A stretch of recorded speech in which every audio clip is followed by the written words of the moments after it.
بہترین صدقہ جاریہ حاصل کرنے کے لیے اس ویڈیو کو شیئر کرنا مت بھولیں۔ سائل ہے عامر، جس کا تعلق ہے بلوچستان سے۔ اس کا سوال یہ ہے کہ بعض دفعہ مساجد میں پلاسٹک کی ٹوپیاں رکھی ہوتی ہے، آیا اسے پہننا جائز ہے؟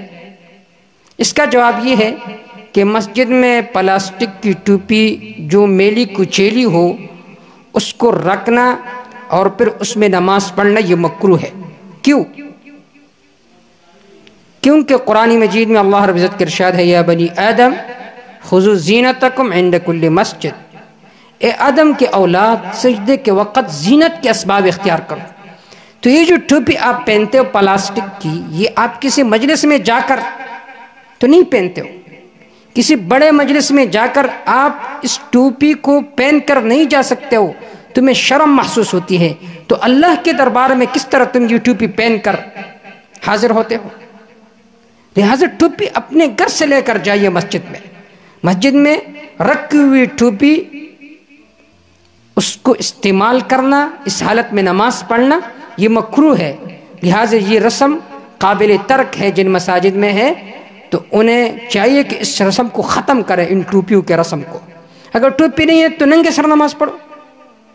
کیا ٹوپی پہننا واجب ہے کہ ایسی ٹوپی پہنتے ہو اللہ کے سامنے کھڑے ہوتے ہو؟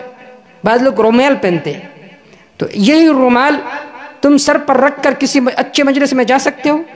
تمہیں تو شرم محسوس ہوتی ہے، تو اللہ کے دربار میں کس طرح تم کھڑے ہوتے ہو؟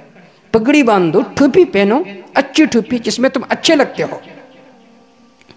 در مختار میں وصلاته فی ثیاب بذلۃ یلبسها فی بیت ومحنت فسر فی شرع الوقایہ بما یلبس فی بیت ولا یذهب به،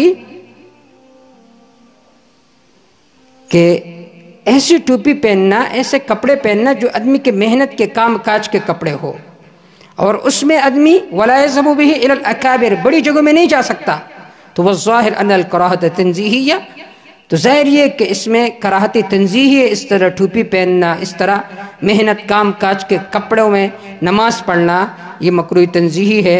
واللہ تعالی اعلم بالصواب۔